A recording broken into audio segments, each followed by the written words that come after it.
yo coordino el área de desarrollo rural, y bueno, y hoy voy a cumplir un rol voy a estar como moderando los encuentros, el primer encuentro del curso de sanidad y reproducción caprina, así que bueno, ese va a ser mi rol y mi función.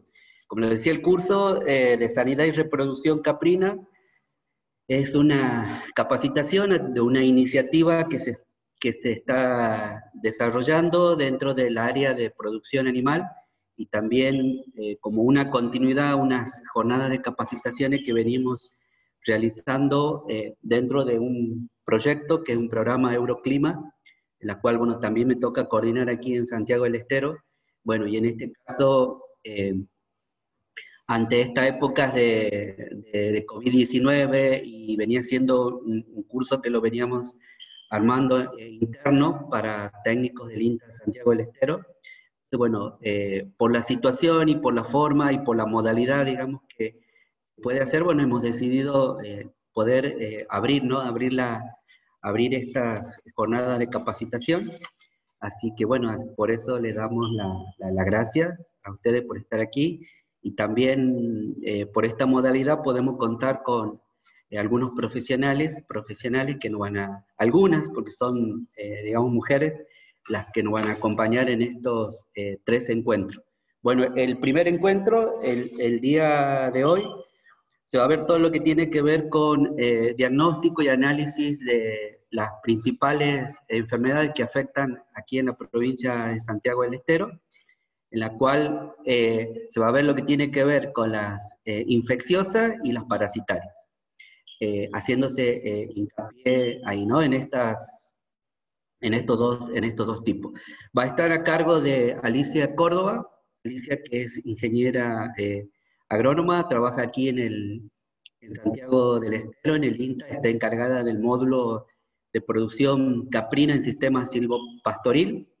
Es becaria, bueno, y está terminando su maestría en producción de rumiantes menores, y también nos va a acompañar para la segunda parte del día de hoy Patricia Cardoso. Patricia es médica veterinaria, recibida en Catamarca, es de Catamarca, y en este momento es investigadora del Laboratorio de Parasitología del Servicio de Diagnóstico y Veterinario Especializado, bueno, de INTA Balcarce.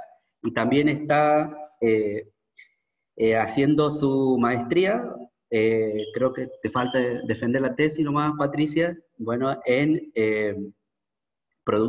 Magíster en Sanidad Animal, en la Unidad Integrada de Balcarce. Así que, bueno, vamos a arrancar, le vamos a comentar, vamos a tener dos presentaciones que van a ser de 1 hora entre las dos presentaciones, y después de eso vamos a dar lugar a algunas preguntas, algunas interacciones. Bueno, y para el cierre, después vamos a comentar cómo vamos a continuar con con los otros dos módulos. Ahí también lo que vamos a pedir es que si tienen algunas, se va surgiendo a medida que van las presentaciones, ¿no? A medida que van pasando las presentaciones, que puedan escribir las preguntas en el chat, y al final vamos a leer las preguntas que surjan desde ahí. ¿Bien? Bueno, vamos a arrancar con Alicia. Buenas.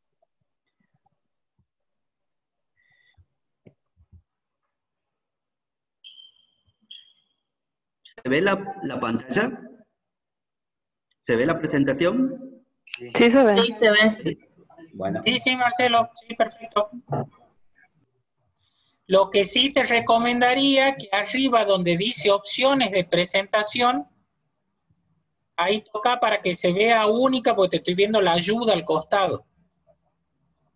Arriba donde dice opciones de presentación, ahí tócala y poner, cambiar vista de moderador y la presentación, duplicar presentación, perdón, duplicar.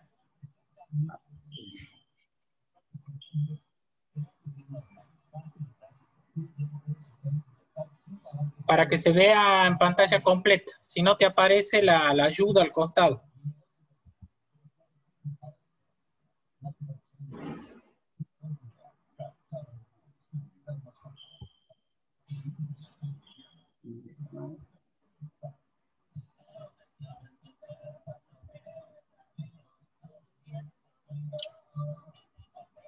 Ahí. Ahí está, perfecto. Buenos días a todos y todas. Vamos a comenzar esta presentación con una breve descripción de los sistemas productivos caprinos de la provincia de Santiago del Estero, porque hay participantes de otros lugares y para que bueno, puedan conocer la dinámica productiva. Aquí vemos un mapa con la distribución del stock caprino en el país, y según el Censo Nacional Agropecuario 2018, en los análisis preliminares, se posiciona a nuestra provincia en primer lugar en función del stock caprino, al igual que lo hacía en el año 2002, pero actualmente con menos cantidad de animales. 750.000 que teníamos versus 520.000 que tenemos actualmente. La mayoría de estos animales corresponden a razas criollas, provenientes de cruzamientos al azar de razas españolas y razas especializadas, como la Anglo-Nubian principalmente, la Boer y en menor medida la Samian. La base forrajera es el monte chaqueño, los pastoreos se realizan en potreros comunitarios, y sí, ocasionalmente se hacen en suplementación estratégica, principalmente en el periodo de bache forrajero. Las especies estivales del pastizal natural comienzan a rebrotar con las lluvias primaverales y ofrecen una buena cantidad de forraje durante el periodo de diciembre a marzo. Después de ese periodo, la producción de forraje decae notablemente, y durante el otoño y el invierno, las arbustivas y las arbóreas empiezan a tomar un papel importante en cuanto al aporte de forraje. Los servicios son naturales, continuos, prácticamente el 60% de la aparición se concentra en los meses de mayo, junio y julio, que corresponden al servicio natural de enero y febrero. Este periodo de mayor fecundidad se correlaciona con un mejor estado corporal de las madres, por un mayor rebrote de forraje durante los meses de mayor precipitación. El objetivo de producción es principalmente la comercialización de cabrito mamón, y una vez que se lo vende, se ordeña para la producción de quesos artesanales. Todo esto también es un aporte importante en las familias para el autoconsumo.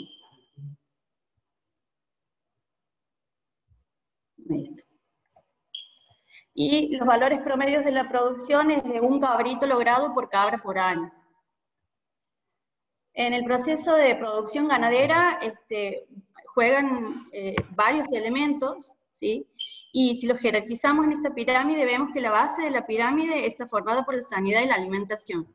Las dos tienen un rol, prácticamente las dos por igual, un rol importante, y van de la mano una de la otra.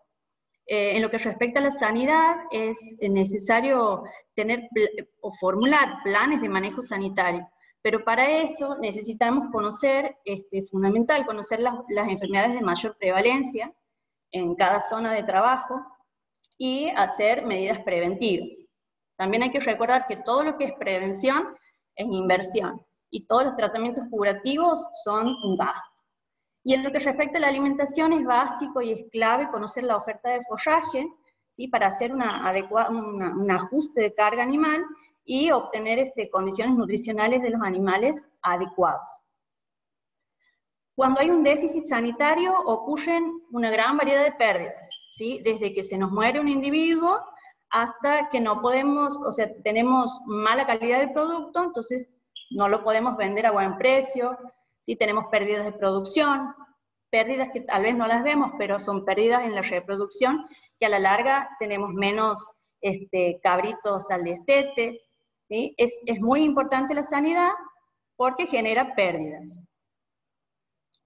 Para que se enferme el animal deben ocurrir tres cosas. Primero, un animal que está con un mal estado nutricional es un animal propenso a la enfermedad, ¿sí? Porque sus defensas se encuentran debilitadas. Sumado a eso tiene que haber un ambiente inadecuado o un manejo inadecuado. Es muy común los corrales sucios, por ejemplo. Entonces eso genera, ¿sí?, o predispone al animal a la enfermedad. Por ejemplo, para el invierno, corrales sin cobertizos, hacinamiento, son varias cuestiones de manejo que hacen que se desarrolle la enfermedad. Y la presencia del agente causal, virus, bacterias o parásitos que condicionan el desarrollo de la enfermedad. ¿Cómo reconocemos a un animal enfermo? Bueno, esta especie en particular, las cabras son muy atentas, son muy observadoras de su entorno, ¿sí? Y son gregarias, están siempre en grupo. En el momento en que un animal se separa de las demás, es índice y señal de que hay un problema.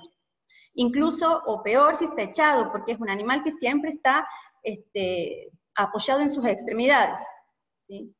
Si tiene fiebre, la temperatura corporal del caprino varía entre 38 y 40 grados. Por debajo de ese rango es un animal que tiene problemas de salud. Si come poco, por ejemplo, el animal tiene que pastorear, ingerir, llenar su rumen y hacer la actividad de la rumia, que en promedio son 6 a 8 horas.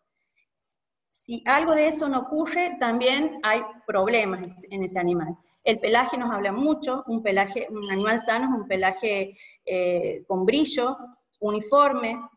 Hay casos en que no sucede esto, el pelo está opaco, incluso no es uniforme, hay partes que le falta, entonces hay enfermedades, algo está pasando en ese animal, ¿sí? Alguna carencia o algo. Y después los más objetivos, digamos, la tos, diarrea, jeringuera, entonces ya nos da una idea de que ese animal está enfermo. Hay muchos trabajos en los que se evalúan las enfermedades de mayor prevalencia en los hatos caprinos en la Argentina. Pero bueno, nos vamos a concentrar en estos, que se los vamos a proporcionar ahora en la bibliografía, que se circunscribe, digamos, a nuestra zona de trabajo. Tenemos el trabajo de Contreras, de Marcelo, que caracteriza los sistemas caprinos del oeste santiagueño, y en este trabajo se mencionan como enfermedades más frecuentes en los hatos caprinos la neumonía, la mastitis, ectima, mascadera y los parásitos internos y externos. Después tenemos el trabajo de Inta San Luis, de Rosanigo, que trabaja en las enfermedades de la región centro-oeste de la Argentina. Mancebo, que es un trabajo también importante que lo ha llevado a cabo en Formosa, y el de Víctor Suárez, que también evaluó la presencia de enfermedades en las majadas caprinas de Jujuy y Salta. Todos estos trabajos hacen un aporte valioso a la región, ¿sí? Y hay enfermedades en la mayoría de los trabajos, las enfermedades son semejantes, son comunes. Además, Mancebo, en su trabajo en Formosa, menciona un 100% de desnutrición, o sea, en todas las majadas que él evalúa hay problemas de desnutrición. Condiciones corporales de la majada de 2,3, o sea, ni siquiera cubrimos el mínimo para las etapas críticas del ciclo productivo. En este cuadrito es un resumen de las infecciosas del trabajo de Suárez, y como vemos se repiten varias del trabajo de Contreras, pero se suman otras como la linfadenitis gaseosa, la diarrea en cabritos o abortos. También hace una salvedad de él ahí, que la mayoría de los abortos que él encuentra en las majadas son más que nada por problemas de estrés, por problemas nutricionales o de mal manejo.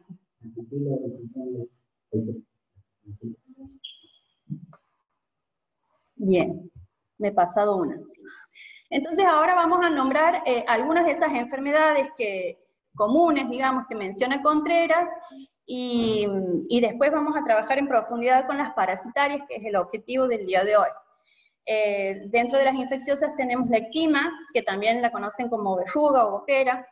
El agente causal de esta enfermedad es un virus de la familia de la viruela, y es una enfermedad que tiene alta morbilidad, o sea, es muy contagiosa, pero la mortalidad en adultos, por ejemplo, es casi nula, y en animales jóvenes, bueno, puede variar dependiendo el manejo y el tratamiento que se haga. Los factores predisponentes de la ectima, principalmente es la edad del animal, ¿sí? Los cabritos son más propensos a sufrirla, incluso pueden contagiar a su madre, a la madre en el momento de la lactación, si es que la madre no la ha tenido en su etapa juvenil, digamos. Los factores predisponentes entonces son los labios, las lesiones en los labios y morro, y el consumo de pastos ásperos y muy secos, que en nuestros ambientes eso es bastante común. Nosotros tenemos una vegetación xerófita con hojas coreáceas que generan esas lesiones en los labios, que es la vía de entrada, digamos, del patógeno. La enfermedad, la evolución dura entre 3 a 4 semanas, comienza con la formación de unas vesículas en el labio, y también tiene otras localizaciones secundarias, como por ejemplo en las pezuñas, en las patas y manos, en los órganos genitales, vulva, vagina, en el macho, en el escroto, en el glande, en el pezón, y se forman entonces estas vesículas que al secarse se forman estas costras que vemos aquí en la imagen. Una vez que esas costras se desprenden, caen al suelo, tienen una alta carga de virus, ¿sí? Y que pueden permanecer activos hasta 2 meses. Por eso es la gran capacidad de contagio de esta enfermedad, y es también difícil de controlarla una vez que la tenemos en el acto. Una vez que cae esa costra, queda como una úlcera sangrante que se la debe curar, limpiar con soluciones de iodopovidona, y también vienen pomadas con antibióticos. Para la prevención de esta enfermedad debemos poner los animales en potreros con pasturas más tiernas, y hay vacunas contra esta enfermedad que se las aplica a los cabritos nacidos entre los 10 y 15 días, y también se la puede aplicar a la madre, ¿sí? Para generar inmunidad pasiva en el último tercio de la gestación, ¿sí? 2 meses antes del parto. Bien. Bueno, la mastitis es otra de las enfermedades infecciosas que son frecuentes. Es frecuente en nuestra zona. El agente causal de esta enfermedad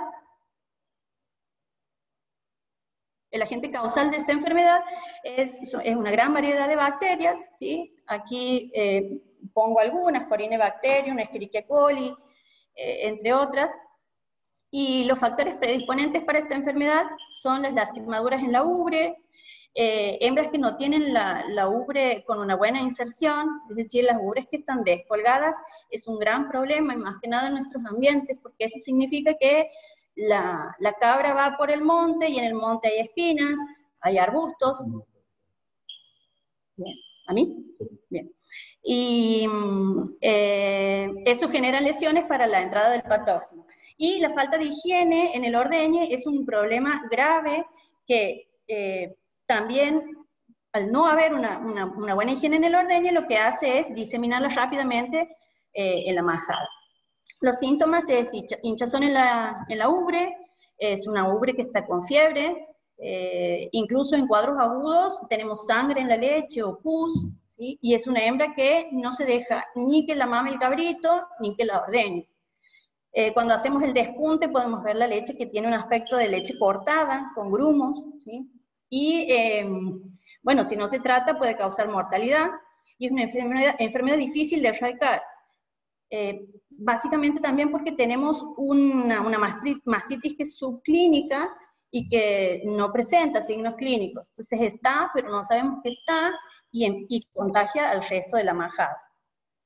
Como prevención, la clave es tener una buena rutina de ordeñe, ¿sí? Ser higiénicos a la hora de ordeñe, y tener instalaciones para eso. tratar de evitar el ordeño en el corral, ¿sí? Y cuando tenemos animales con ya cuadros clínicos, se debe secar la ubre, primero apartarla del resto, para que no siga contagiando, se la seca, se aplican antibióticos y antiinflamatorios vía intramamaria, y se la deja que actúe un mes por lo menos.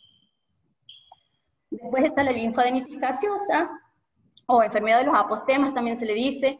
El agente causal es una bacteria, el Corynebacterium pseudotuberculosis. Son abscesos que aparecen en donde se encuentran los ganglios linfáticos, como ven en el dibujito. Tenemos en la zona inguinal, en las axilas, abajo de las mandíbulas. Esos abscesos comienzan a crecer, ¿sí? Entre 3, 5 centímetros o más, y después revientan y sale un pus verdoso, y es una fuente grande de contaminación para el resto de los animales. El tratamiento es dificultoso, se realizan drenajes quirúrgicos de esos abscesos o se los extirpa, y tiene un tratamiento adicional de antibióticos y, bueno, limpiezas con yodo, pero en general lo que se recomienda es eliminar ese animal de la majada para que no siga contaminando el resto. La neumonía es muy frecuente en nuestras majadas caprinas. Los síntomas son animales con tos, moco, dificultad para respirar, fiebre, y esta enfermedad retrasa mucho el crecimiento de los animales, y si no se trata, se muere en días. Para que esta enfermedad suceda, bueno, tiene que haber varios factores, entre ellos ambientales, de manejo, que predisponen a la enfermedad. Por ejemplo, temperaturas extremas, hacinamiento, que estén en lugares con mucho polvo. Todas esas son cuestiones que favorecen a la neumonía. El tratamiento es con antibióticos de amplio espectro, también hay vacuna para ellos, vienen vacunas polivalentes que vienen con varias cepas de pasteurela y para el virus de la parainfluencia 3. Lo recomendable es vacunar a las madres en el último tercio de gestación y hacer un buen calostrado de los cabritos. Y esta enfermedad genera mortalidades altas y, lo que le decía, muchas pérdidas por retraso en el crecimiento. Entonces necesitamos más tiempo para terminar un cabrito, ¿sí? Y en ocasiones quedan secuelas crónicas. Mascadera, ya terminamos. Mascadera, esta enfermedad clínicamente se ve al animal con movimientos masticatorios de rumia permanente, ¿sí? Son movimientos muy exagerados que parece que le va a salir la mandíbula. También se le ve en los labios verdes, incluso a veces se ve líquido ruminal. En ocasiones el rumen se encuentra inflamado, entonces se ve el flanco hinchado. Y esta enfermedad causa alta mortandad, ¿sí? Y muchas pérdidas productivas en la majada. En el INTA San Luis hay estudios que aseguran que un consumo de alimento grosero es el causal de esta enfermedad, ¿sí? Entonces es un impedimento, vamos a admitir, es un impedimento físico el que genera... ¿Cómo? Bien. Esta enfermedad, pero en INTA Bariloche están desarrollando otras investigaciones en donde asocian esta enfermedad a una toxina que podría encontrarse en plantas de Prosopis alpatacus o Suaeda divaricata. El tratamiento, bueno, hay varios tratamientos, pero en general el animal, en la mayoría de los casos, se termina muriendo, pero funciona bien para algunos casos inocular con licor ruminal de animales sanos por vía oral o intrarruminal. También es clave que se cambie la dieta, ¿sí? Que se los mande a pastorear a potreros con pasturas de mejor digestibilidad. Y bueno, en algunos casos también hacen un vaciado ruminal. Y por último, la diarrea neonatal, que afecta a los cabritos. El agente causal, bueno, pueden ser bacterias, varias bacterias, virus. Y el síntoma es que vemos al cabrito con mucha diarrea blanca, no es verde, es blanca, y de un aspecto cremoso o líquido. Y el cabrito pierde peso y puede deshidratarse. Los factores que predisponen están muy asociados al manejo, que hagamos con esos cabritos. La falta de higiene, si no desinfectamos el cordón, si los tenemos todos apretados, no le damos las superficies correspondientes, el calor, bueno, varias cosas hacen o favorecen a esta enfermedad. Y la prevención es, por el contrario, mantener los corrales bien higienizados, evitar el hacinamiento, y el tratamiento se hace en base a antibióticos, antidiarreicos, y bueno, se suministra sobres de electrolitos para evitar la deshidratación. Bueno, ahí está.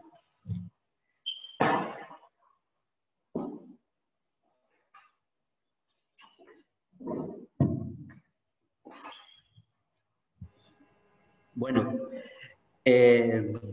alcázame la hojita esa, Alicia.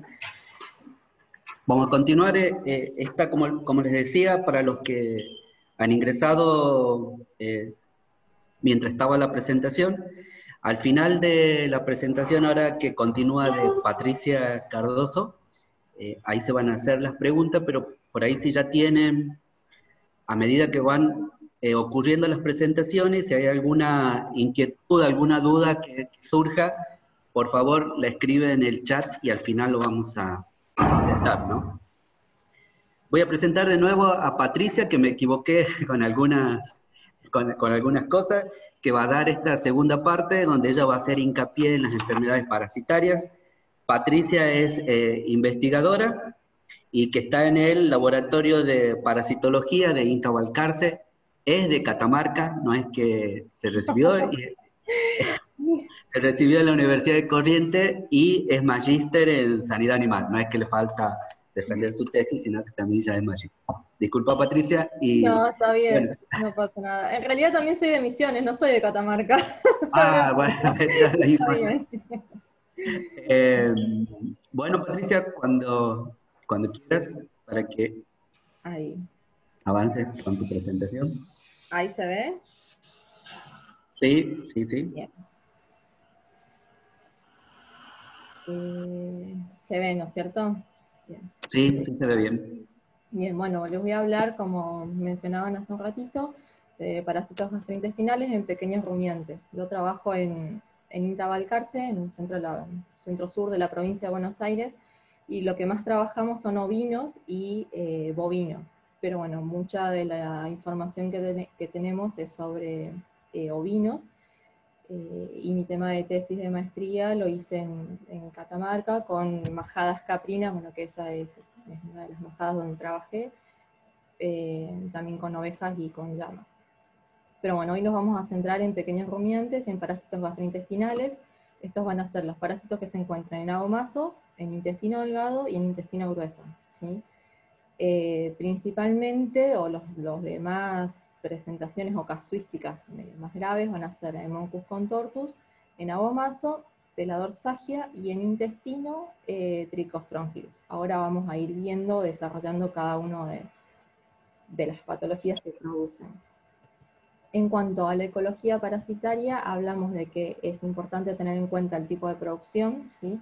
En este caso van a ser caprinos, si son sistemas extensivos, o si en algún momento es de producción de leche y tienen un sistema más intensivo, con potreros con pasturas con riego, y eso también va a ser importante de tener en cuenta. La categoría de animal de la que estamos hablando, la temperatura y la humedad del ambiente. Y acá les voy a mostrar, vamos a hacer hincapié en la temperatura y humedad, que como sabemos, y lo tienen bastante claro, en Santiago del Estero es un clima muy cálido, a diferencia de lo que pasa en provincia de Buenos Aires, que es más templado, y predomina la estación seca, o sea, durante el año las lluvias se concentran en un determinado momento, y ese va a ser el momento de más riesgo de presentación de parásitos gastrointestinales, ¿sí? O sea, después de las lluvias, vamos a tener que tener más cuidado o estar atentos al diagnóstico de las parasitosis. En caso de que la producción se maneje con sistemas de riego o de pasturas bajo riego, esto se va a modificar porque vamos a tener mayor humedad durante todo el año. Entonces vamos a tener que tener más controles en cuanto a la carga parasitaria que tengan esos animales, ¿sí? En cuanto al ciclo parasitario, decimos que el caprino cuando defeca con, si tiene, bueno, claramente parásitos, va a eliminar huevos de parásitos al ambiente. Estos huevos en 21 días aproximadamente hacen los estadios de larva 1, larva 2 y larva 3 infectante, y la larva 3 infectante en las pasturas va a estar disponible para el consumo nuevamente del animal, ¿sí? Desde que el parásito ingresa y se implanta tanto en abomaso como en intestino, sea delgado o grueso, de acuerdo a su sitio de localización, hasta que es adulto y comienza a eliminar huevos, van a pasar 21 días, ¿sí? Esto es importante que tengamos en cuenta. Y otra cosa muy importante hablando de parásitos es que el 95% de la población de parásitos que tengamos en el sistema va a estar justamente en el ambiente, ¿sí? Corresponde a las fases de vida libre. Esto quiere decir los huevos en la materia fecal, que de a poco va a ir liberando las larvas y va a ser las larvas infectivas. Esta liberación también va a estar muy, como decíamos recién, muy influenciada por la presencia de lluvias, ¿sí? Va a ser mayor la oferta de larvas al ambiente luego de la temporada de lluvias, ¿sí? Con todo esto, lo que nos representa es que solamente el 5% de los parásitos del sistema van a estar sobre el animal. Y cuando hacemos tratamientos antiparasitarios, lo que tratamos es ese 5%, ¿sí? Entonces vamos a liberarnos solamente de una pequeña porción o una pequeña cantidad de parásitos de todo el sistema, ¿sí? Bien, teniendo en cuenta esto y relacionando, sabiendo que las presentaciones van a estar influenciadas con el ambiente y con la categoría animal, decimos que, yo les voy a mostrar acá un cuadro, una adaptación de trabajo que se hicieron en la zona respecto de lo que pasa de ovinos, pero es similar a lo que ocurre en caprinos también. Luego de la aparición, la hembra, tanto ovina como caprina, tiene una disminución en el estado inmunológico, ¿sí?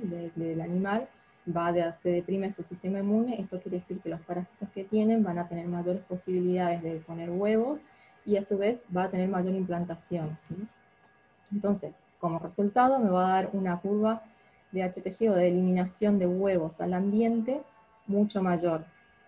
Esta es la curva de HPG, que luego del destete, y este es el momento clave, vamos a tener cabritos o corderos destetados con un sistema inmune que está afianzándose, o sea, que está recién empezando a ser competente, y a su vez en el ambiente va a tener una oferta de huevos o de larvas de parásitos muy grande, que es resultado de la eliminación que hicieron las madres, ¿sí? Entonces, esto me va a dar una curva en el destete de parásitos o de HPG muy alta, ¿sí? Y ahí es donde vamos a tener los mayores inconvenientes en cuanto a las parasitosis. Entonces, las categorías a tener en cuenta van a ser los animales de destete y las hembras en el periparto, ¿sí? También son muy susceptibles a los parásitos. En cuanto a la enfermedad parasitaria, decimos que siempre es en conjunto, o sea, el animal va a estar parasitado por varios géneros, varias especies, y entre estos vamos a tener algunos que son predominantes en cuanto a la producción de síntomas, ¿sí? Y así tenemos el Haemonchus contortus, que se sitúa en el abomaso o en el cuajo del animal. Es un parásito hematófago, esto quiere decir que se alimenta de sangre, y a su vez en el lugar donde realiza la ingestión de sangre queda una herida, a través de la cual también comienza una pequeña hemorragia. Entonces esto va a ayudar a la pérdida de sangre del animal, ¿sí? Como consecuencia de esto voy a tener una hipoproteinemia, animales muy anémicos, y la hipoproteinemia fundamentalmente me va a dar edema en la papada o en las zonas bajas, ¿sí? Se va a notar las conjuntivas oculares pálidas, ¿sí? Esto es a causa de la anemia. Esto ocurre, es un parásito que tiene mayor presencia en las épocas cálidas, ¿sí? Y húmedas, ¿sí? Entonces, en primavera, verano, principios de otoño, va a tener mayor expresión Haemonchus. Por otro lado tenemos Trichostrongylos colubriformis, que es un parásito que se sitúa en el intestino delgado y lo que produce principalmente es un desfasaje en la absorción de líquidos y nutrientes, lo que me va a dar una diarrea de color oscura, sin verdosa, y es característica porque al presentarse en cabritos, en cabritonas de recría, o en corderos de recría, mancha todo el cuarto posterior, ¿sí? Y bueno, va a producir las cascarrias, o si no, se nota el cuarto bien manchado, ¿sí? Todo esto tiene un impacto en la producción, por supuesto. Va a haber una disminución en la ganancia de peso. Se habla que animales parasitados pierden o tienen una ganancia de peso entre 4 y 6 kilos menos por animal, ¿sí? Esto va a estar influenciado, por un lado, en la disminución de la producción láctea, que va a afectar directamente, o sea, la madre va a producir menos leche si está muy parasitada, y a su vez esto va a afectar al cabrito lactante, porque tiene menos alimento a disposición, ¿sí? También produce problemas reproductivos.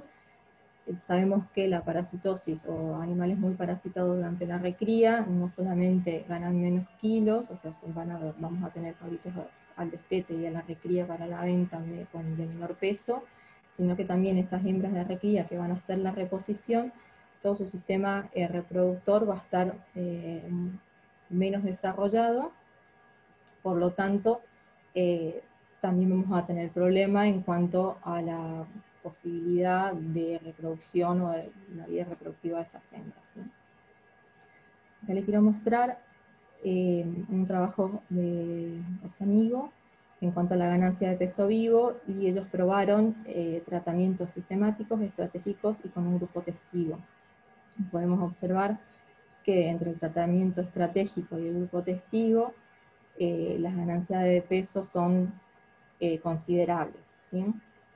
En cuanto al tratamiento sistemático, se realizó un tratamiento de HPG una vez por mes, que de acuerdo a las zonas donde estamos y de acuerdo a la epidemiología que tengamos de las parasitosis, de la presentación de las parasitosis, si es una zona seca, sabemos que durante la mitad del año más o menos, la carga parasitaria va a ser mucho menor, o sea que tratamientos una vez por mes en ese momento por ahí no son tan necesarios, o no son necesarios. Entonces por ahí es conveniente realizar tratamientos estratégicos tanto en la época del año, después de la lluvia, o más aún a animales puntuales. Por ejemplo, si estamos en época de Haemonchus, podemos hacer una técnica que les voy a comentar y se parasita o se trata específicamente al animal que tenga más parásitos. Esto me va a disminuir la cantidad de tratamientos por año, retardando también la aparición de resistencia, ¿se entiende? Pero siempre es ir controlando la cantidad de parásitos que tenga el animal y tratar de manejarlo con la menor cantidad de tratamientos al año posible, ¿sí?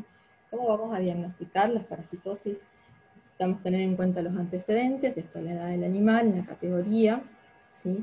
En la edad del animal sabemos, como dijimos recién, la recría, el estado inmunológico, si son animales que están en baja condición corporal, que por ahí tienen un sistema inmune más frágil. El estado fisiológico es muy importante tener en cuenta las hembras en el periparto, ¿sí? La epidemiología parasitaria, en qué época del año estamos hablando, la localización geográfica del establecimiento, esto por ahí es importante conocerlo, y si bien en Santiago del Estero puntualmente por ahí son, o en el NOA son por ahí más pocas los estudios, o están haciéndose estudios en cuanto a la epidemiología, una cosa que nos podemos ayudar es hacer en el establecimiento HPG en forma frecuente. Esto me va a dar una idea de la cantidad, el HPG es la cantidad me va a contar los huevos por gramo de materia fecal que elimina el parásito, ¿sí? Entonces yo a través de eso voy a tener una idea de la cantidad de parásitos que tiene el animal. Entonces si yo hago HPG a lo largo del año, me voy a dar cuenta cuáles son los momentos demás parásitos para realizar los tratamientos y cuáles no. Entonces eso me va a dar una idea de la epidemiología parasitaria que esté teniendo en el lugar. El tipo de explotación, si se refiere principalmente a sistemas extensivos, o si en algún momento pasan a sistemas intensivos, o con lotes o potreros que tengan riego automático, entonces ahí la epidemiología va a cambiar. ¿Se acuerdan? Vamos a tener más humedad en el ambiente, entonces va a haber más disponibilidad de huevos. Y en cuanto a la aplicación de los antiparasitarios, tenemos que tener en cuenta los fármacos, que ahora vamos a hablar, las consideraciones respecto a los caprinos, la dosis adecuada y ajustada, ¿sí? De acuerdo al peso del animal, y bueno, la frecuencia de aplicación de los tratamientos, cuál ha sido el último tratamiento, esas cosas tenemos que empezar a prestar atención. Ahora, el diagnóstico propiamente dicho se hace a través del HPG, que como dijimos es la cantidad de huevos por gramo de materia fecal que elimina un parásito, los parásitos que tienen en el tracto gastrointestinal, y el coprocultivo. El coprocultivo me va a dar información acerca de los géneros parasitarios que están involucrados, ¿sí? Esto es importante saber porque tenemos parásitos que son más frecuentes en la época de primavera-verano y otros de otoño-invierno, ¿sí? Como Trónchilus y Haemococcus más de primavera-verano. El número de muestras a tomar en el hato es de 10 a 15 muestras, ¿sí? Esto tenemos que tener en cuenta que sean animales de la misma categoría, ¿sí? Si son, no puedo mezclar en el mismo lote para tomar las muestras animales de recría, hembras secas y hembras en el periparto y machos, ¿sí? Voy a tener que hacer los machos por un lado, va a ser un lote, después voy a controlar lo que se toda recría, y las hembras, ¿sí? Posparto o hembras secas. Siempre tengo que tener en cuenta esto porque la carga parasitaria que tenga una hembra seca no va a ser la misma, como dijimos recién, que una cabrillona o un macho, ¿sí? Con 5 o 10 gramos de materia fecal es suficiente, se toma directamente del recto, son muestras individuales que tienen que estar identificadas en el caso de que necesitemos para el seguimiento puntual de algún animal, o cuando hagamos un test de reducción, que ahora les voy a contar cómo lo trabajamos. Se debe hacer el nudo lo más cerca posible del contenido en la bolsa. Esto me va a asegurar que no quede tanto aire en la bolsa, dado que para la eclosión de los huevos es necesario que tengamos un ambiente cálido y la presencia de aire y de oxígeno. Y siempre tienen que estar refrigeradas. ¿Sí? Es importante que ni bien las sacamos, vamos poniendo en cajas de tergopor con refrigerantes a la sombra en lo posible mientras se hacen las extracciones, y una vez que terminamos la derivemos al laboratorio o al lugar donde se van a procesar las muestras lo antes posible, ¿sí? Estas muestras nunca deben ser congeladas, siempre tienen que estar refrigeradas, y cuanto antes la manden en el día, por lo sumo 24 horas, es mucho mejor porque tiene más viabilidad, si no después empiezan a perder los huevos y no vamos a tener un resultado tan exacto, ¿sí? Otra técnica de diagnóstica que es de utilidad es la FAMACHA, que es la evaluación del grado de anemia a través de la observación de las conjuntivas oculares, ¿sí?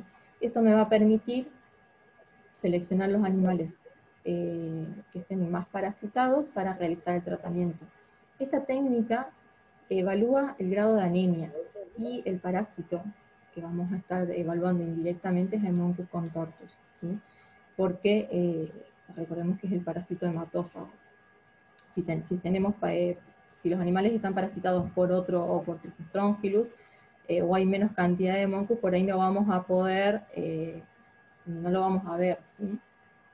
Esta es una tablita, que seguramente la vieron, tiene una escala del 1 al 5, donde el 1 es el color normal de la conjuntiva ocular, y el 5 es una conjuntiva muy pálida, sí, que esta ya es sumamente anémica, un animal próximo a la muerte, y nos va a dar una idea del grado de anemia que tenga, y está relacionado con la cantidad de parásitos que tenga en el interior.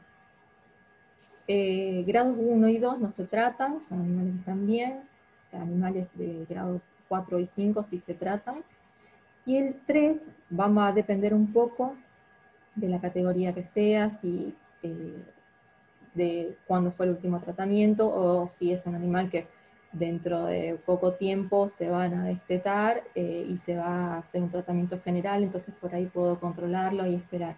Este 3 va a depender un poco del manejo que se haga para decidir el tratamiento o no, ¿sí?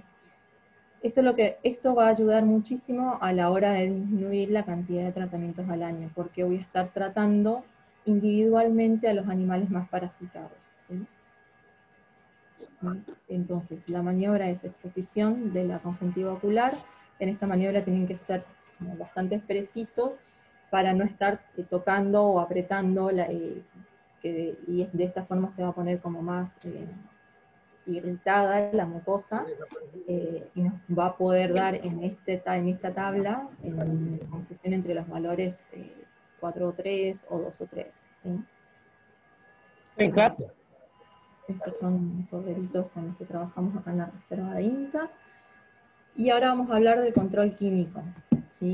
Con antiparasitarios. Tenemos como grupos químicos los benzimidazoles, albendazol, albendazol, los levamisoles o imidazopiazoles, las lactonas macrocíclicas, ivermectina, doramectina, moxidectin, monepantel,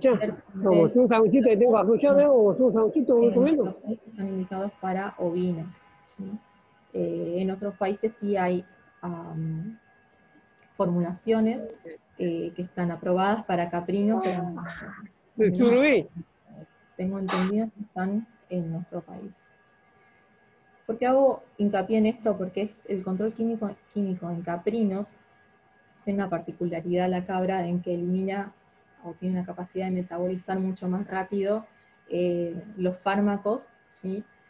Como que elimina mucho más rápido el fármaco, entonces necesita un poco más de cantidad o mayor dosis para tener el efecto adecuado. Esto también pasa con otros fármacos, ¿sí? Pero siempre hay que tener en cuenta de usar según marbete o según la etiqueta del antiparasitario, ¿sí? Los antiparasitarios que estén aprobados para el uso en caprinos generalmente tienen la dosificación correcta. Yo les muestro esto como para que tengan en cuenta, pero siempre es según la aprobación de SENASA. Generalmente los benzimidazoles doblan la dosis, ivermectinas no, ¿sí? Es la misma dosis, y levamisol no dobla la dosis, sino que es una dosis media más o menos, y con este fármaco tienen que tener especial cuidado porque es muy tóxico, o sea, el margen de seguridad es muy poco, entonces al pasarse de dosis, o es muy fácil pasarse de dosis, sobredosificando y se muere el animal y produce la muerte, ¿sí? Entonces hay que tener en cuenta esto. Siempre respetan la dosis correcta según el peso, y también hay que tener en cuenta los periodos de retirada, tanto para carne como para leche. Por esto también es importante que se usen los fármacos según los marbetes de los productos, ¿sí? Nosotros se hizo en el grupo de trabajo de Balcarce y de Tandil, un trabajo en tambo caprino de leche, ¿sí? Donde se trató con closantel. El closantel es un antiparasitario que se utiliza para el tratamiento de Moncus, pero no está aprobado en Argentina para la utilización en cabras, ¿sí? En ovinos tiene un periodo de retirada en carne de 42 días y está prohibido su utilización en animales de leche. Este trabajo se trataron cabras en lactancia, se hizo la recolección para hacer leche y para realizar queso, y se midió los niveles de closantel en los productos. Y fíjense que la concentración de queso siempre fue muchísimo mayor que la concentración en leche, ¿sí? La concentración de closantel en queso fue mayor que en la de leche. Y esto a su vez está muy por encima de lo permitido para ovinos, ¿sí? Ni siquiera hay una reglamentación que me dice los valores máximos permitidos de leche en caprinos. Entonces, ¿qué quiero decirles con esto? Que sean cuidadosos en tratar los animales con los productos que estén recomendados, y si van a tratar animales que estén en lactación, retirarlo de la línea de leche y nada, esperar el tiempo recomendado para volver a incorporarse. Bien, las medidas de control, tenemos recomendaciones para el tratamiento, esto, la dosis, la vía de administración. La dosis es recomendable ajustar lote parejo en base al animal más pesado, ajustar la vía de administración y la colocación. También tengan en cuenta de que si son con jeringas automáticas, de estar bien calibradas, o si son de las jeringas descartables, con la aguja descartable, tratar de que no sea una aguja con un diámetro muy grande, porque esto no va a producir, o esto va a provocar que al sacar la aguja por ahí se escape un poco de antiparasitario, entonces no va a estar recibiendo la dosis adecuada, ¿sí? En cuanto a la frecuencia de tratamientos, es esto, tratar de realizar los tratamientos en los momentos más críticos y no sistemáticamente. En cuanto al ayuno, se hicieron trabajos y habla de que animales con ayuno que fueron tratados tuvieron una eficacia mayor en cuanto a Moncus contortus y Trichos trongylus que animales que eran los mismos que otros animales sin ayuno previo. Esto es porque al aplicar tiene mejor disponibilidad la droga en el organismo, ¿sí? El estado general de los animales, esto me habla del estado corporal, ¿sí? Si son animales que están en relativamente buena condición corporal, o animales muy, muy flacos, o con condiciones corporales muy bajas, por ahí tienen más problemas de parasitosis, son los animales más propensos a tener parásitos, entonces hay que tener control sobre ellos. Esto de trabajar a manga cerrada en caso de que tengan manga, si no, si van a tratar los animales en un corral, tener la precaución de meter todos los animales en el corral, ir tratando e ir liberando, cosa de no tratar 2 veces al animal, o que no me queden animales sin tratar. Entonces estas cosas hay que tenerlas en cuenta, y que se pueden ir adaptando de acuerdo al tipo de producción que tengan o el manejo que tengan. Y el monitoreo periódico es con respecto al HPG, ¿sí? En las épocas de lluvia se puede hacer HPG más seguido, una vez por mes, o ir controlando, y en las épocas de seca, por eso puede espaciar un poco más, porque asumimos que hay menos disponibilidad de parásitos en el ambiente, ¿sí? Y el tratamiento selectivo, como les comentaba, pero puntualmente para el caso de sospecha de amoncosis, ¿sí? De Moncus contortus. Bien, en cuanto a la resistencia parasitaria, es el aumento significativo de individuos de una población parasitaria que van a tolerar este fármaco, ¿sí? Que van a ser resistentes a los fármacos. Entonces, nosotros vamos a tener parásitos susceptibles y resistentes, ¿sí? Siempre en una población están de los dos y van a ir conviviendo. A medida que vamos aumentando la cantidad de antiparasitarios, de aplicaciones antiparasitarias que hacemos al año, vamos aumentando los riesgos de caminar hacia la resistencia. ¿Por qué? Porque vamos matando más fácilmente a los animales, a los parásitos susceptibles, y les van quedando siempre los resistentes. Estos van a poner huevos y van a ser cada vez más. Entonces va a cambiar la población, ¿sí? Se van a hacer poblaciones más resistentes, ¿sí? Entonces, la idea de esto es tratar de disminuir la cantidad de tratamientos al año primero, y luego hacer rotaciones de productos, ¿sí? No tratar siempre con un mismo antiparasitario, ¿sí? Ir cambiando de grupo químico, ivermectina, o ¿sí? Lactonas, o benzimidazole, ¿sí? Bueno, acá les muestro rápidamente la resistencia, que a partir del año 1988 se empezaron a estudiar en ovinos. En caprinos también los géneros más resistentes son el Moncus y Trichos trongylus, ¿sí? También a ivermectinas, fenbendazol, que son los antiparasitarios que más se utilizan y de más frecuencia. Ambos son resistentes a los dos antiparasitarios, y la resistencia en caprinos me pareció importante mostrarles esto, porque en establecimientos que tenían ovinos de caprinos Los caprinos desarrollaron resistencia incluso antes que los ovinos a los antiparasitarios, ¿sí? Bien, ¿cómo diagnostico la resistencia a través del test de reducción? Esto es, en animales, voy a utilizar animales de recrío, o sea, animales después del destete, a los 2 o 3 meses después del destete, voy a tratar los grupos químicos, voy a hacer los grupos químicos, perdón, con benzimidazoles, levamisol o lactonas macrocíclicas. Estos son albendazol o fenbendazol, acá hay ivermectina, ¿sí? De acuerdo a los antiparasitarios que usa el establecimiento. Se va a hacer el tratamiento al día 0, este día se va a sacar muestras de materia fecal para hacer un HPG, y el segundo muestreo se realiza a los 15 días post tratamiento. Acá también hay un muestreo de materia fecal, después a través de una fórmula se compara la disminución que hubo en el día 15 respecto a la cantidad de huevos que había el día 0, ¿sí? Entonces esto va al HPG, y siempre voy a acompañar con un coprocultivo de identificación de larvas. Esto me cuenta qué géneros parasitarios tengo en el establecimiento, y en caso de que haya fallas de los productos, ¿a qué géneros? ¿Sí? Bien, con respecto a esto, decimos que hay resistencia antiparasitarias a partir de cuando el porcentaje de reducción de huevos es menor al 95%, y el 90% en bovinos. Pero esto siempre me tengo que estar acompañado de un coprocultivo, ¿sí? Bien. ¿Tenemos estrategia de control? Sí, tenemos estrategias de control en cuanto a los animales, o la categoría animal, el estado fisiológico. Por ahí esto es ir tratando o haciendo controles a los animales más susceptibles.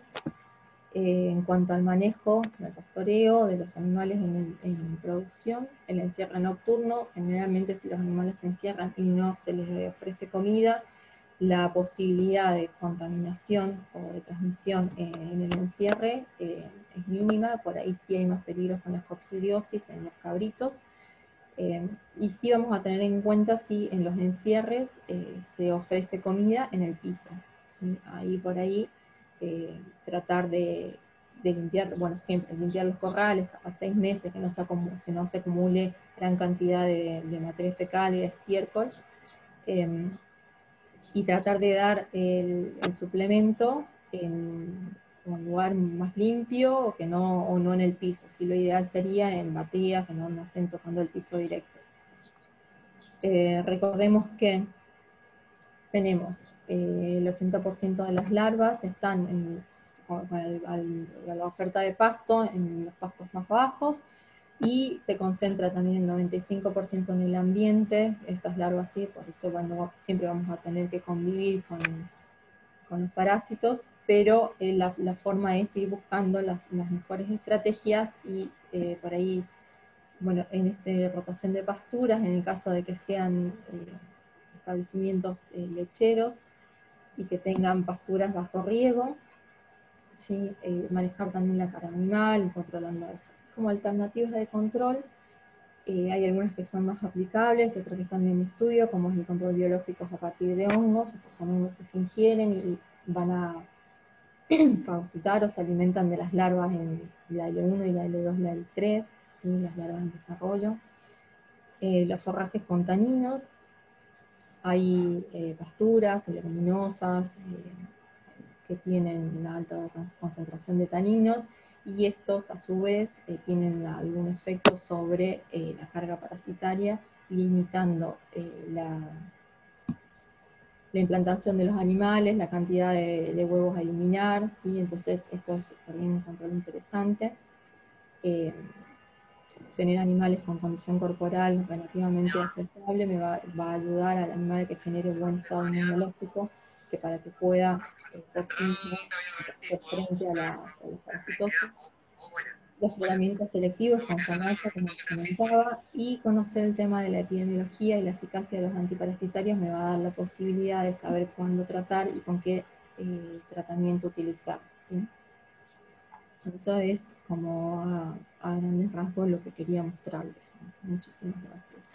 Espero se haya entendido. Dejo esto de compartir.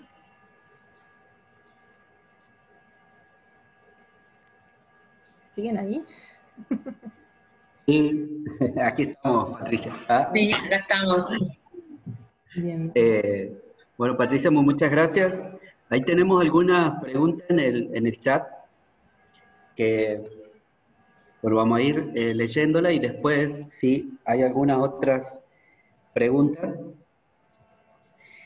Hay una pregunta ahí sobre ectimas. Eduardo Jorge específicamente dice sobre ectimas. ¿Cuál es la duda? Es un alimento Sí. grosero. No, antes, lo del alimento grosero lo has dicho sobre, no me acuerdo la enfermedad siguiente que has nombrado, pero antes la pregunta sobre ectimas era que vos, Alicia, decías que el mismo cabrito podía contaminar a través de la ubre cuando está mamando a la madre. Entonces, digamos que, ¿de dónde se contamina primero el cabrito para después transmitírselo a la madre? O sea, ¿cuál es el ciclo de infestación ahí? El factor predisponente son las lesiones, Turco. A través de las lesiones ingresa el virus, ¿sí? Si la madre no ha tenido la enfermedad antes, porque esto genera inmunidad ya para toda la vida, ¿sí? Si la madre no ha tenido la enfermedad en su etapa juvenil, que es la etapa más propensa a la enfermedad, ahí la contagia, si no, no. ¿Sí? Pero, a ver, bueno, yo lo que te quería preguntar, a ver, ser más preciso, sí. si la madre no le transmite al cabrito, sino que el cabrito lo toma de otro lado al virus, ¿en dónde está? ¿En el corral, en la pastura? Está ahí el está en virus el y de ahí se ambiente. contamina el cabrito. Claro. Incluso mencionaba que el virus puede permanecer en la costra 2 meses activo, ¿sí? Entonces, por eso también es una enfermedad de alto contagio, de alta morbilidad. Bien, gracias. Y siguiendo, un alimento grosero es un alimento de baja digestibilidad. Bien. Ah, eso era sobre la mascadera, sí.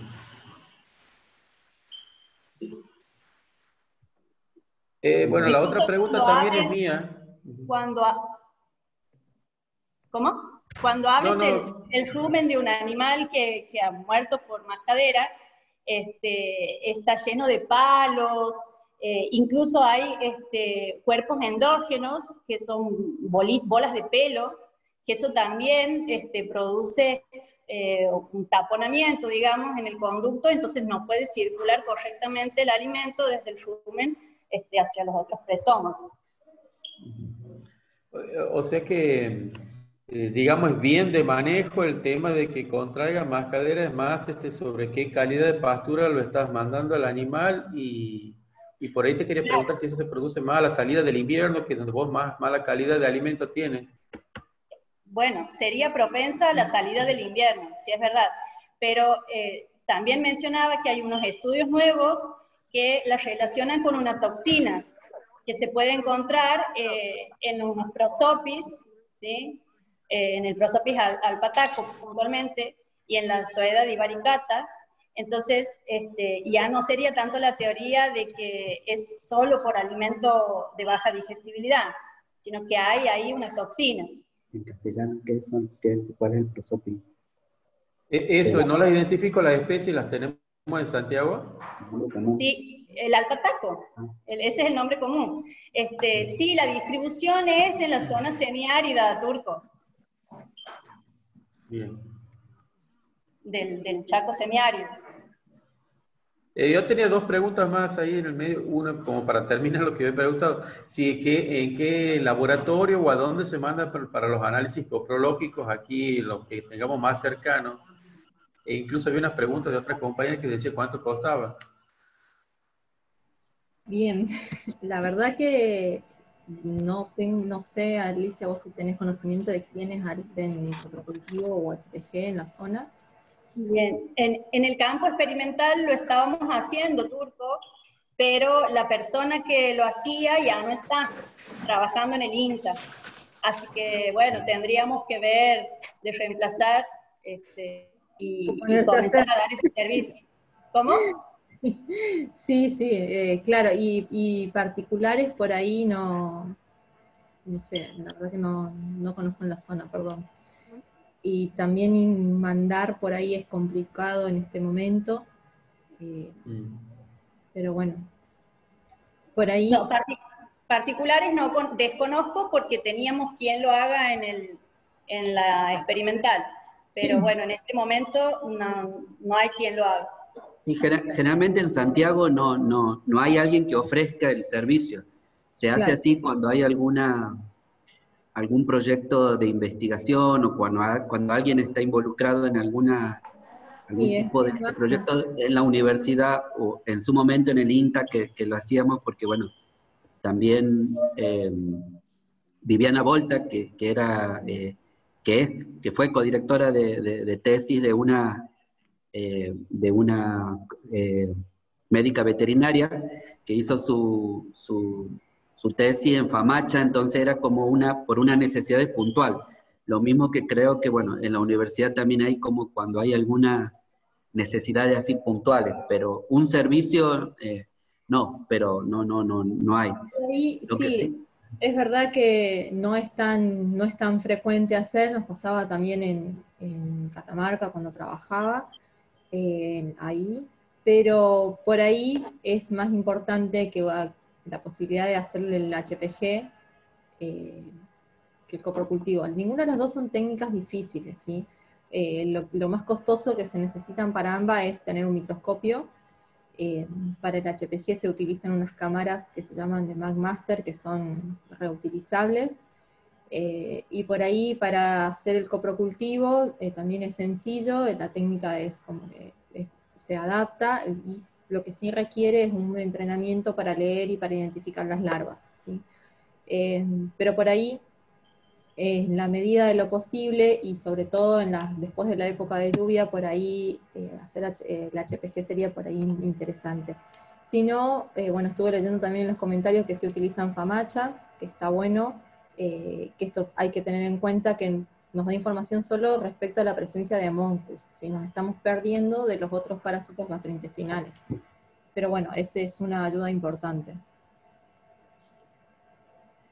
Gracias. No, por favor.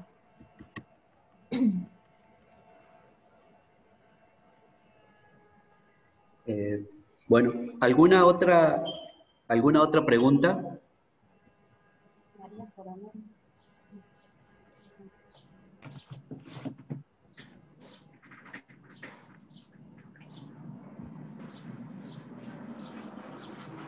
Ahí había la pregunta de María Coronel, dice que puede ser que la mascadera esté relacionada con el consumo de vainas de algarroba.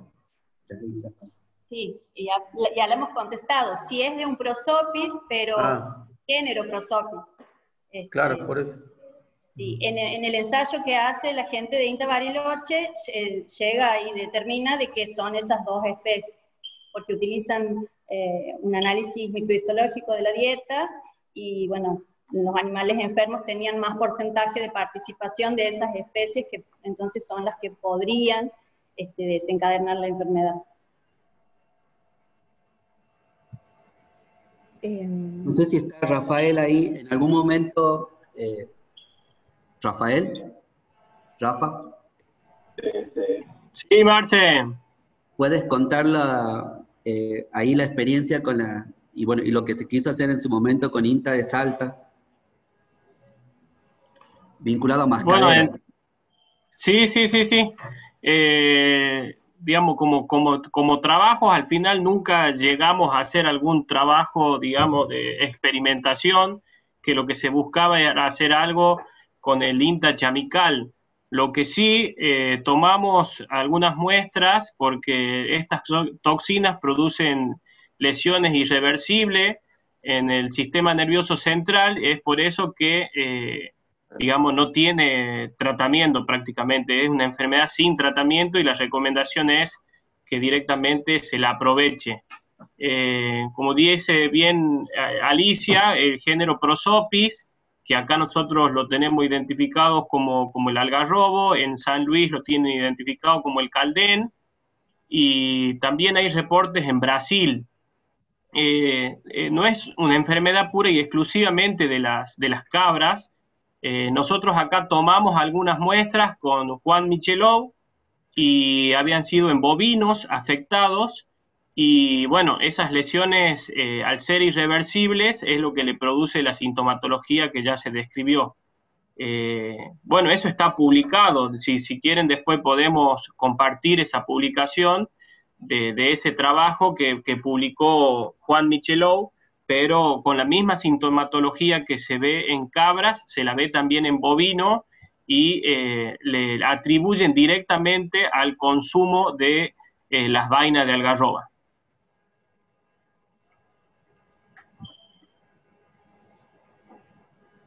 En ese momento, con Juan Michelov, que es técnico del INTA de Salta, ¿no?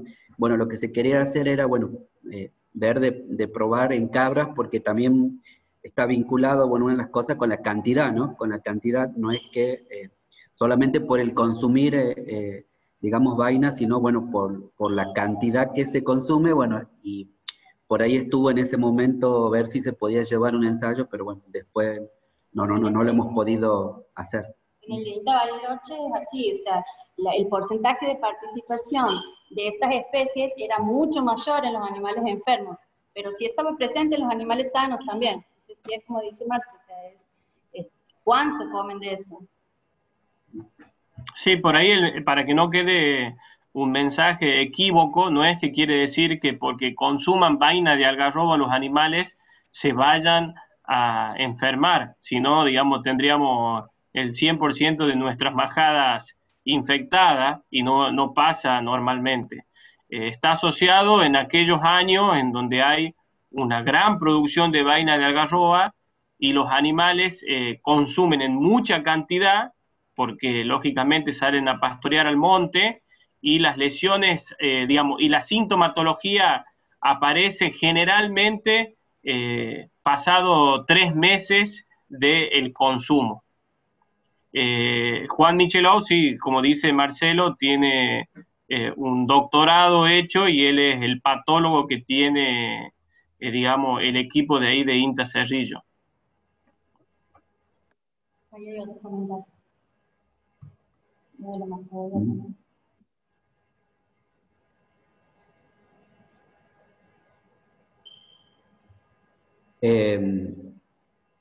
Armando, un comentario sobre mascadera, si quieres, si lo puedes mencionar.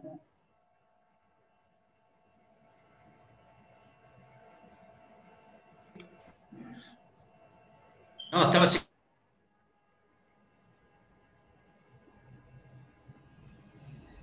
Bueno, parece que tiene unos problemas. Bueno, ahí no sé si han podido leer, pero dice Armando que lo de la mascadera. Pero ¿Hola? como todo ¿me escuchan? Como, Sí, como todos los prosopis se hibridizan, es probable que tengas también otras plantas que son híbridos de otras especies, ¿no? Y que estén cerca. Lo que sí tenemos dentro del campo, por ejemplo, en el campo de la vizcachera, es Prosopis flexuosa, que es el negro, y Prosopis chilensis también hay muy poco, que es el blanco. O sea que nosotros deducimos que algo de esto de la mascadera puede venir del lado de Prosopis flexuosa. Y hay poco información sobre esa. Lo tuvimos también a Michelov acá, che. Estaba muy bueno el laburo que había iniciado con ese tema, ¿no? Y quedamos como que alguna vez íbamos junto con Tomás es el veterinario, que íbamos a intoxicarlo a los animales con la chaucha esta. Hacer un trabajo de intoxicación de los bichos. Y hacer repeticiones en distintos lugares, ¿viste? Porque son épocas, son años, así como estaban diciendo. Hay años que aparece y desaparece. 2 o 3 años no tenés vuelta de nuevo a algunos animales. Y con comida buena, recuperaban bastante, ¿no? ¿Cuántas las recomiendas? Bien, gracias Armando. O a recorrer el potrero, pero acá... Ahí le vamos a pedir a Ricardo Serafini si puede apagar el micrófono, por favor. Perdón, no. Y hay otra pregunta que dice con respecto a la calidad, ¿no?, del agua. ¿Cómo influye el agua de mala calidad en la aparición de las enfermedades? No sé, Patricia, Alicia. Con respecto a la parasitosis puntualmente, no tengo conocimientos al respecto que me influya. Por ahí la falta de agua sí genera un estrés, o si son muy salitres, o sea, muy extremos, por ahí lo que me va a generar es un estrés en el animal, y si sumado a menor calidad en la alimentación, por ahí podría aumentar la posibilidad de tener parásitos, pero más por el lado del estrés, no directamente por el consumo de agua, ¿sí? Al menos en las parasitarias. Además, un déficit en el consumo de agua produce también menos consumo de forraje. Claro. Entonces, al alimentarse menos el animal, también bajan sus defensas. Es un animal desnutrido o malnutrido, entonces es propenso a las enfermedades. Bien. Hay otra pregunta que dice, ¿cómo sería la rotación de los grupos químicos? Claro, eso quería, capaz que no expliqué bien. Y más abajo también Carmen dice que había escuchado que recomiendan utilizar un mismo grupo químico durante todo el año. El grupo químico es benzimidazoles, y dentro de los benzimidazoles tenemos los lechosos, albendazol o fenbendazol, ¿sí? Después tenemos otro grupo químico que es el levamisol, que está solito. Después tenemos otro, que son las lactonas macrocíclicas, donde está la ivermectina, ¿sí? Moxidectin, que ahora se empezó a utilizar mucho también. Esos son los tres grandes grupos químicos que tenemos. La idea es rotar entre esos tres. No me sirve rotar ivermectina de un laboratorio, ivermectina del otro, porque es el mismo producto, ¿sí? Entonces, la idea de hacer rotaciones es ir, cuando yo tengo que aplicar, aplico una ivermectina, o aplico un benzimidazol, o aplico un levamisol. Nosotros, o sea, y está estudiado en realidad que con 2 o 3 aplicaciones al año de un mismo grupo químico, o sea, ivermectina, consecuentemente, la aparición de resistencia es muy rápida, ¿sí? En 2 o 3 años aparece resistencia incluso antes. Una vez que está instalada, ese grupo químico ya no me sirve, o sea, yo no lo voy a poder tratar para Haemonchus, por ejemplo, o para Coperia con ese antiparasitario, porque no me va a servir. Entonces la idea es tratar de ir cambiándolos, cosa de ir protegiendo y que siempre tenga una herramienta para utilizar. ¿Se entiende lo que les voy diciendo? Por otro lado, si conocemos que en el norte es muy estacional la presentación de parásitos y está muy focalizada posterior a las lluvias, entonces voy a tener que tener en cuenta que después de las lluvias posiblemente tenga carga parasitaria 90 a 100 días más o menos posteriores a la época de lluvias, ¿sí? Voy a tener que estar controlando. Entonces voy a ir haciendo famacha y ahí es donde voy a ir rotando. Voy a digo, bueno, capaz que si es Haemonchus, Haemonchus tiene mucha resistencia a ivermectinas, ¿sí? Entonces a lo mejor lo que voy a elegir utilizar va a ser un benzimidazol, un albendazol o un levamisol, ¿se entiende? Y guardarme la ivermectina por ahí en invierno si tienen piojos o si tienen moscas o sarna y ese tipo de cosas. Entonces con ectoparásitos voy a tratar ivermectina y voy a dejarla o elegirla para la época de invierno. ¿Se entiende lo que les voy diciendo? Entonces siempre es importante que realicen la rotación de los productos y traten de aplicarla 1 o 2 veces por año. En la época de seca van controlando, y si no es necesario, la verdad que un antiparasitario por mes no hace diferencia, ¿sí? Acuérdense que siempre vamos a tener parásitos que el animal siempre va a estar ingiriendo porque la mayor cantidad está en el ambiente y lo que necesitamos es como mantener el equilibrio entre la cantidad y lo que me pueda producir el animal, tratando de que no producir la enfermedad parasitaria, ¿sí? Bien. Hay otra pregunta que dice, en un sistema entabulado, ¿qué sería el porcentaje de algarroba que puedo dar en la ración? ¿Cuánto sería el porcentaje? Es tabulado. Sí, es tabulado. Dice. Uh-huh. Bueno, hay trabajos en donde hacen una ración de alfalfa y semillas y vainas de algarroba, 300 kilos de alfalfa y 500 gramos, perdón, de algarroba. Es una de las raciones recomendadas. Pero suplementando al 1% del peso vivo, funciona bien la algarroba con 200, 250 gramos por animal, por día, para un adulto.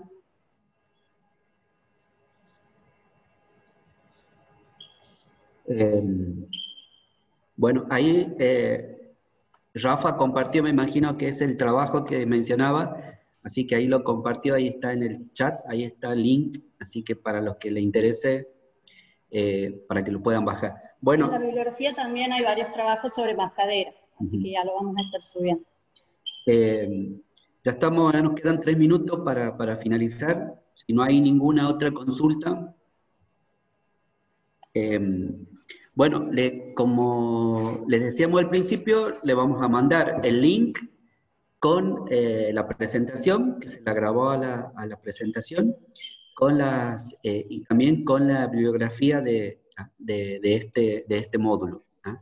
Entonces, y el siguiente módulo, para encontrarnos el viernes que viene, el viernes 2 de octubre, en la cual se va a ver los aspectos básicos de la reproducción caprina, y va a estar a cargo de la doctora Macarena Bruno de INTA Bariloche. Así que bueno, nos estamos... ¿Cómo, Patricia? Quería agradecerles por la invitación, espero que haya servido y cualquier cosa pueden escribir. Bien. No, nosotros te agradecemos a vos, Patricia, por la predisposición, así que bueno, y esperemos tenerte pronto, más cuando pase estas cuestiones esta situación de pandemia, así que bueno. Muchas gracias, Patricia. Nuevamente. Muchas gracias a ustedes por el espacio. Así que, bueno, entonces nos vemos.